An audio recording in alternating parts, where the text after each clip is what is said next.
when your family is sick, it is often hard to focus on yourself. But a young doctor in Boston says that he was forced to look in the mirror and make a major life change when his sister got very ill. The change he made, losing an incredible amount of weight, was with a diet he says is foolproof. I sat down with him the other day, but first, a bit of his story. Watch this. So I grew up in Fall River, Massachusetts. I was always fit, always a very normal weight, and a very active kid. At age 17, I started college, and my father was diagnosed with metastatic melanoma. Every time my family got news with my father, it was always bad news. So between the rigorous coursework that I had in school and his illness and subsequent passing, I turned to food to cope with these stresses in life. Most college students gain the freshman 15, but I gained the freshman 50. So late night study sessions turned into binge eating sessions. So in order to get through an incredible amount of coursework, I would get through an incredible large amount of food. It's how I coped with all stressors in my life, from college to medical school, despite knowing that becoming obese was inevitable. And when it happened, and when I turned that corner and I hit the mark of obesity, I remember reflecting back on myself and saying, it's okay, I'll fix it sometime. I'll fix it sometime down the line, sometime in the future. When life isn't so stressful, maybe I'll be able to address this. In 2016, my sister was diagnosed with a rare aggressive form of ovarian cancer. At that point in my life, I was 300 pounds, considered morbidly obese. I was diagnosed with hypertension, high cholesterol, fatty liver disease, type 2 diabetes, depression. The list goes on. She had to endure chemotherapy and radiation and stem cell transplants and multiple surgeries. And here I was, stuffing my face. I had a choice in the matter and she did not. And that's why I decided to lose weight. It was August 1st of 2016 that I woke up and decided to change my life. All right, August 1st, 2016. But before we bring Kevin out, let's remind everyone of what he looked like before his transformation. And now, please welcome Kevin Gendreau. Hi. You look amazing. Thank you. Welcome. Here we go.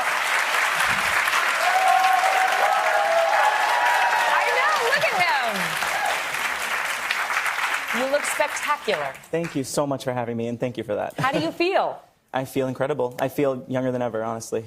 So you're you were one of those doctors who's telling everybody, you know, it would help to lose weight, and you're thinking, it would help me too. That's true. Actually, yeah. I would often avoid the topic of obesity with my patients because I was so nervous about bringing it up and having them judge me in the process.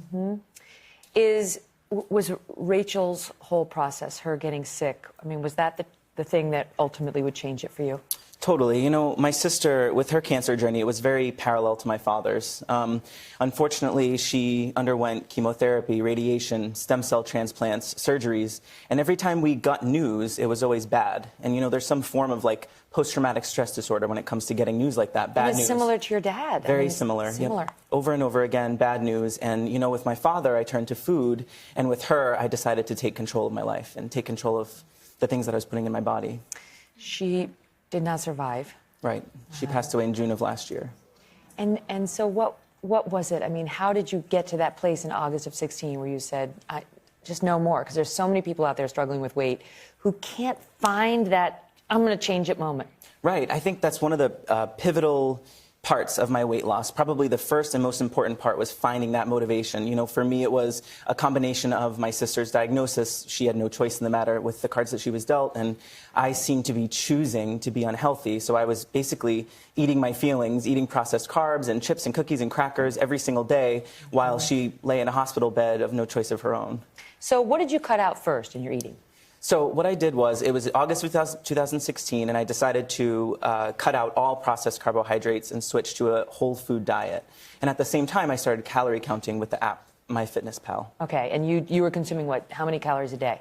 About 1,700 a day at that point. All right, and that was a dramatic reduction. Right, right. So just get rid of processed food and eat whole, like natural, organic. What does whole food mean? So the list of foods is actually pretty short, and I'll often share it with patients right in the, patient setting. So I will eat any fruit, any vegetable, any raw, unsalted, unroasted nut, eggs, fish, turkey, chicken, non-fat Greek yogurt, olive oil, balsamic vinegar. No red meat. No red meat. No pork. No, I save red meat for like special occasions, holidays, birthdays. Nothing fried. Nothing fried. Okay.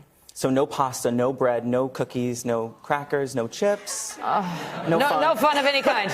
I know, Okay. but I was finding all of my, food was comfort for me. But this is so interesting because he lost a bunch of weight, but then he plateaued, right? And what he did to lose the next 60 pounds may be the most interesting part of his weight loss story. We'll be back with more of that after the break. So before the break, Kevin Gendreau, a young doctor, shared how he dramatically changed his lifestyle and dropped over 125 pounds after his sister, Rachel, was diagnosed with an aggressive cancer. And he is not the only family member who decided to make a change to honor Rachel. Here's more of his story. Watch. So let me just finish with you, Kevin, on the weight loss journey, because you did what so many dieters do. You plateaued. Right. And you decided to shift it up a little by doing what? So what I did was intermittent fasting, which is one of the most popular forms of dieting these days. I only eat from the hours of 12 noon to 8 p.m. every day. So I intermittently fast from 8 p.m. until 12 noon the next day. So are you starving right now? No. You're not? I'm not. Because you're at the tail end of your long fasting period. I honestly never feel hungry. How's that possible? Well, I'll have black coffee, black tea, and water during the fasting hours, and it's really only 16 hours, so most of them I'm sleeping during. Like when your stomach is, making the hunger, what do you do? So occasionally what will happen is around 11 o'clock, when it's getting close to the time that I'm supposed to be eating, I'll have to have a snack. But that day, I'll just stop eating at 7 o'clock instead of 8 o'clock. Oh, and that's it? And that took off the remaining, what? Between 50 and 60 pounds was from intermittent fasting, yeah. In how long? In about 8 months. Can I just ask you, one of your tricks was that you intentionally spoil your appetite. Yes, How? I share this with patients all the time. So a lot of people love going out to eat. They love going out for drinks with friends, and they're struggling because they just want a way to do that and still diet. And I think that you can actually do that while intermittently fasting and eating a whole food diet, because you can essentially bring with you in the car a banana, an apple, some carrots, maybe some mixed nuts, and fill your stomach before you go. Before you even get there. 100%. So I follow the F-Factor diet, which I've said it's really just a way of eating, but you have these 4 fiber crackers before you go with something like some sort of protein. And then you don't eat that much at dinner. Okay, now let me ask you, Jacob, you had a similar inspiration after the loss of your wife. Yes. And how much did you weigh before? I weighed 290 pounds. 290? Yeah. God, you guys look so svelte. It's hard really to picture it. Thanks. And so how did you do it? How'd you lose it? Well, some inspiration from Kevin first. So what happened was Kevin had lost his first 30 pounds.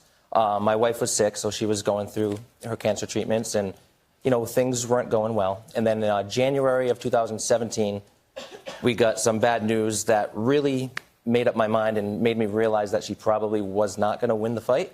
And I have 2 young children.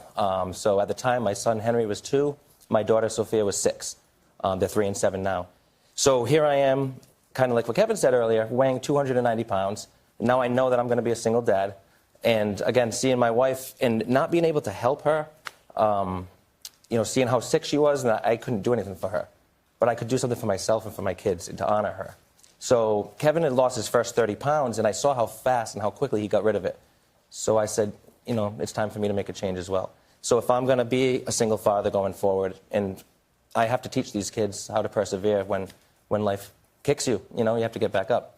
Oh, my God. Yeah, I mean, you've dealt with so much.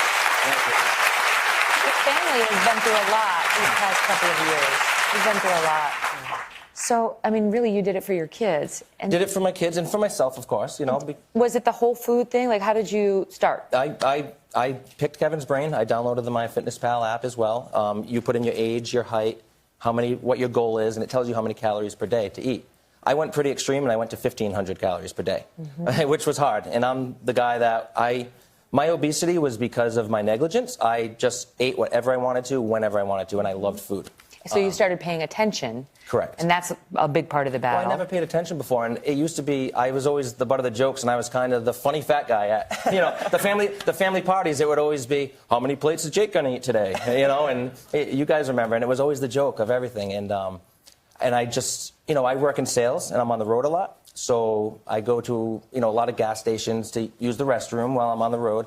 And I would go to a gas station, I would buy a 20-ounce bottle of Coke, a cinnamon bun, a Snickers bar. But now I buy a bottle of water, an apple, and maybe some almonds, So Good. Yeah. So good. How are you doing? And how are your little ones doing? My little ones are doing well. They're very resilient.